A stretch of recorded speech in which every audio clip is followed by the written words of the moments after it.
Assalamualaikum warahmatullahi wabarakatuh. Bismillahirrahmanirrahim. Alhamdulillahirabbil alamin. Allahumma shalli wa sallim ala sayyidina Muhammadin wa ala alihi wa sahbihi ajma'in, amma ba'du.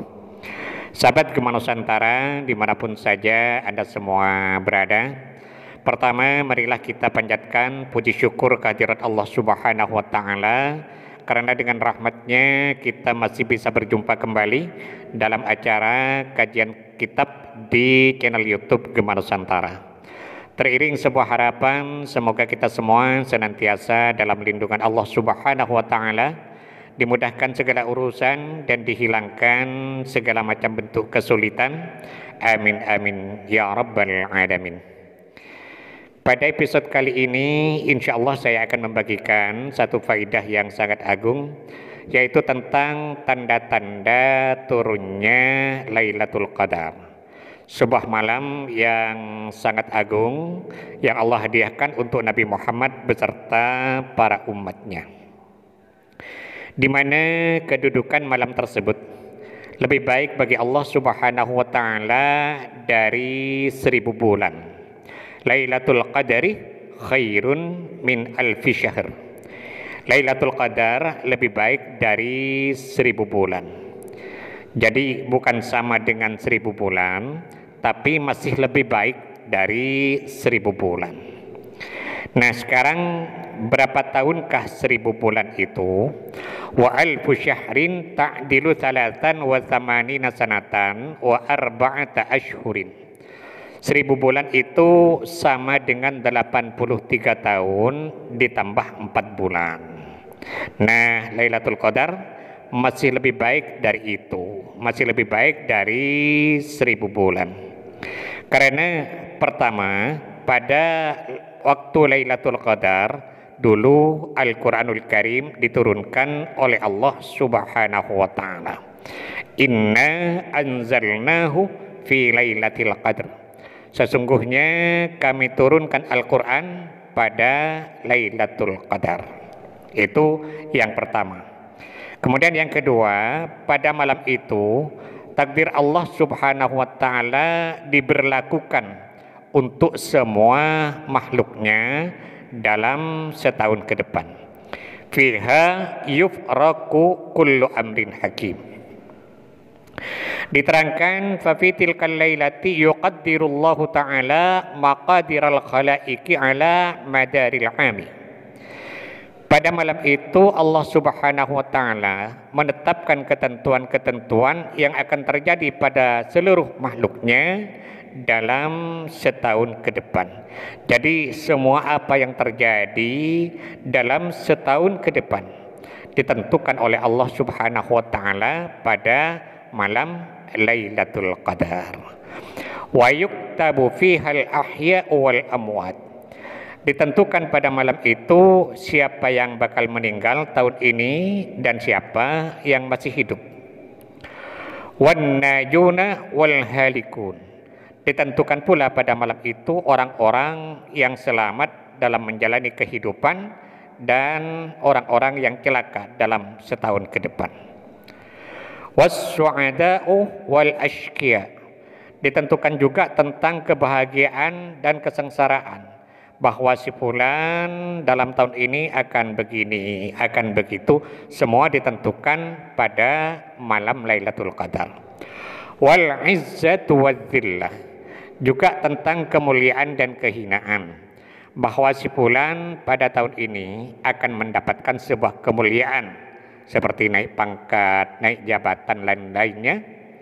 Juga ditentukan pula bahwa si fulan tahun ini akan dipecat dari jabatannya dan lain sebagainya. Wa kullu ma aradallahu ta'ala fis sanatil muqbalah yuktabu fi lailatul qadri. Dan semua perkara yang dikehendaki oleh Allah dalam setahun ke depan ditetapkan pada waktu Lailatul Qadar. Nah, masih banyak keutamaan-keutamaan lain yang tidak saya bacakan di sini. Nah, sekarang kapan waktunya Lailatul Qadar itu? Nah, sahabat sekalian, Lailatul Qadar adalah malam yang sangat mulia di bulan suci Ramadan yang waktunya atau tanggalnya dirahasiakan oleh Allah Subhanahu wa taala. Kenapa dirahasiakan? Tujuannya agar manusia bersungguh-sungguh dalam beribadah setiap malamnya, di mana manusia itu selalu berharap agar ibadahnya bertepatan dengan Lailatul Qadar. Supaya manusia ngongkuaki dalam ibadah ke Allah Subhanahu wa taala dalam saben-saben malam kalaban pangarep bisa tepat dekat Lailatul Qadar. Namun demikian, Nabi besar Muhammad sallallahu alaihi wasallam menganjurkan kita agar mencari malam Lailatul Qadar itu pada tanggal ganjil di malam 10 terakhir pada bulan Ramadan. Nabi bersabda, "Taharrau Lailatul Qadri fil witri minal ashril awakhiri min Ramadan."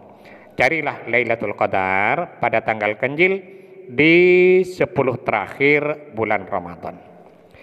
Biasanya kalau malam itu bertepatan dengan Lailatul Qadar, ada tanda-tandanya yang menandakan bahwa malam itu adalah Lailatul Qadar. Nah, di antara tanda-tanda itu adalah pertama, anna Lailatul Qadari laisat haratan wala baridatan, ai anna jawwaha mu'tadil.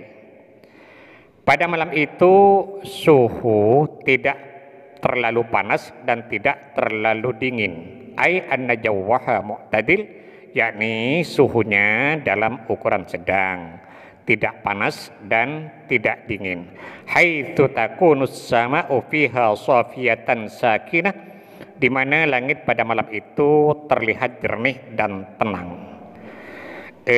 Jadi pada malam itu langit tampak bersih, tenang, sementara suhu dalam ukuran sedang, tidak terlalu panas dan tidak terlalu dingin. Itu yang pertama. Kemudian yang kedua, ar-riyahu takunu sakinatan. Udara pada malam itu tampak tenang. Alam semesta tampak tenang, pohon-pohon tampak tenang, semua terlihat tampak tenang. Kemudian yang ketiga, wujudus sakinati wat tuma'ninati fil qalbi. Pada malam itu hati merasa tenang, perasaan terasa damai, jiwa terasa tentram. Wa kadzalika rahatul qalbi wa nasyatuhu li'ada'i ta'ati wa taladzzuzuhu bil ibadah aktsaru minal layalil ukhra. Begitu pula pada malam itu kecenderungan hati untuk taat kepada Allah dan kenyamanan saat beribadah aktsaru minal layalil ukhra, lebih banyak terjadi dari malam-malam yang lain. Artinya pada malam itu hati terasa tenang, perasaan terasa damai, jiwa terasa tentram, merasa nyaman, nikmat, khusyuk dalam beribadah, di mana rasa seperti itu jarang terjadi pada malam-malam yang lain. Wa dzalika bisababi tanazzulil malaikati bisakinati 'alal ibadi. Hal itu terjadi disebabkan adanya pengaruh dari banyaknya malaikat yang turun ke bumi sehingga melahirkan ketenangan pada manusia. Wa qala alaihi salatu wassalam, Nabi Muhammad bersabda, innal malaikata tilkal lailata aktsaru fil ardi min adadil khasah. Kata Nabi, sesungguhnya malaikat yang ada di bumi pada waktu itu lebih banyak. Nah, ini masih lebih banyak dari jumlah kerikil yang ada di seantero bumi. Jadi bisa dibayangkan ada berapa triliun kerikil di muka bumi. Nah, malaikat yang turun ke bumi masih lebih banyak dari itu semua. Nah, fanuzulul malaikati fiha ilal ardi bil khairi wal barakati war rahmah wal maghfirah. Turunnya malaikat pada malam itu ke bumi, turun dengan membawa kebaikan, membawa keberkahan, membawa rahmat, membawa maghfirah atau pengampunan dari Allah Subhanahu wa taala. Sehingga pengaruh dari itu semua, hati manusia merasa tenang, jiwa merasa damai, perasaan terasa tentram dan lain sebagainya. Kemudian yang keempat, tatlu'us syamsu sabihataha bila syu'ain. Keesokan harinya matahari terbit dengan cahaya yang suram. Artinya nyaris tak bercahaya. Wa dzalika bisababi su'udil malaikati ilas sama'i ba'da an kanat 'alal ardi. Hal itu disebabkan karena banyaknya malaikat yang naik kembali ke langit setelah semalam turun ke bumi. Fatu'jabu syu'a'us syamsi, maka karena itulah sinar matahari jadi terhalangi sehingga seolah-olah matahari terlihat seolah-olah tak bercahaya. Nah, itu diantaranya 4 dari 10 tanda-tanda turunnya Lailatul Qadar yang bisa saya sampaikan pada episode kali ini. Insya Allah kelanjutannya akan kita lanjutkan pada pertemuan berikutnya. Nah, kita mohon kepada Allah Subhanahu wa taala, mudah-mudahan Allah senantiasa berkenan untuk membimbing kita, menuntun dan mengarahkan kita menuju jalan hidayahnya, sehingga kita semua menjadi orang-orang yang selamat fid din wad dunya wal akhirah. Amin amin ya rabbal alamin. Sahabat Gema Nusantara, mungkin ini yang bisa saya sampaikan pada pertemuan kita kali ini. Mudah-mudahan ada manfaatnya dan semoga bisa menjadi amal jariah bagi saya. Amin amin ya mujibas sa'ilin. Terima kasih atas segala perhatian dan mohon maaf atas segala kekurangan. Wallahul muwaffiq ila aqwamit thoriq. Wassalamualaikum warahmatullahi wabarakatuh.